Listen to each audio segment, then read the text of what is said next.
আমাৰ নিখিল ৰাভা মহিলা পৰিষদৰ প্ৰাক্তন সভানেত্ৰী তথা নিখিল ছাত্ৰ সন্থাৰ যে জন্ম হৈছিল 1980 চনৰ 12 ফেব্ৰুৱাৰীত, তেতিয়াই আমাৰ হিমাৰাণী বাইদেউ তেখেতে প্ৰতিষ্ঠাপক কাৰ্যকৰী সদস্য আছিল।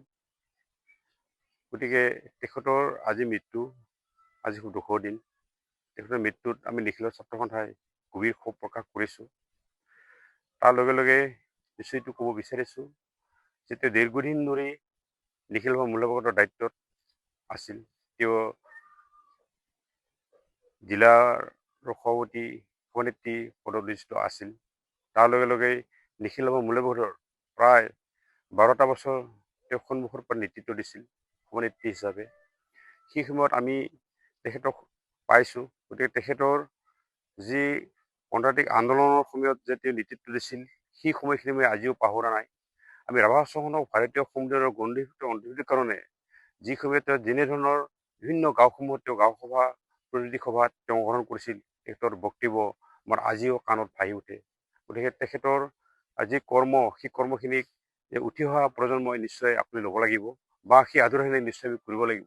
গতিকে আশা কৰিম তেওঁ নেদেখাজনে হৈ থাকি তেওঁ আমাক আশীৰ্বাদ দিয়ক, এইখন ঘৰক আশীৰ্বাদ দি থাকক, যে যাতে আমাৰ সেই ৰাভা চহৰখনক আমি ভাৰতীয় সম্বিধানৰ গণ্ডিভুক্ত অন্তৰ্ভুক্তিৰ যে আমি সাহস আৰু প্ৰেৰণা আমি পাব পাৰোঁ। আমি সেই আজি বাইদেউৰ যি সেই নেতৃত্ব আজি মনত পৰিছে, তালৈ নিশ্চয় ক'ব বিচাৰিছোঁ যে তেখেতসকলৰ পৰিয়াল আছে। গতিকে সেই পৰিয়ালবৰ্গক সমবেদনা জ্ঞাপন কৰিছোঁ। গতিকে আকৌ শেষত বাইদেৱে যাতে স্বৰ্গত চিৰদিন লাভ কৰি যাতে চিৰশান্তিৰে থাকিব পাৰে, তাকেই ভগৱানৰ প্ৰাৰ্থনা জনাই সামৰণি মাৰিছোঁ। ধন্যবাদ। যিহেতু 2004 চনৰ পৰাই মই একেৰাহে বাইদেউক লগ পাইছিলোঁ, সঁচাকৈ তেওঁ আমাৰ কাৰণে, তেওঁ আজি আমাৰ মাজৰ পৰা গুচি গ'ল, আমাৰ কাৰণে অতুলনীয় ক্ষতি। আৰু হিমা বাইদেৱে অকল ৰাভা জাতিৰ কাম কৰা নাই, তেওঁ বিভিন্ন জাতি সংগঠনৰ লগত একেলগে কাম কাজ কৰি আগবঢ়াই আহিছে।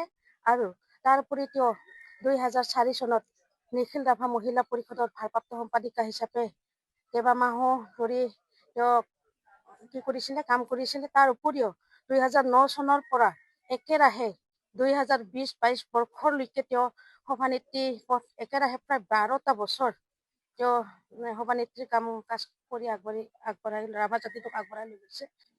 সঁচাকৈ আজি খুব দুখৰ বিষয়, ক'বলৈ ভাষা নাই।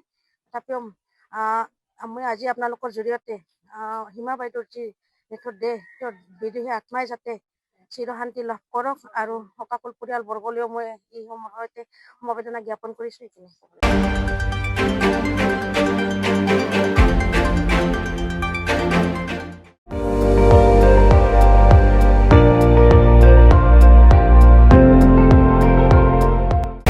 আপুনি চাই আছে ND24, সৰ্বশ্ৰেষ্ঠ নহয়, সৰ্বোত্তমৰ দৌৰত।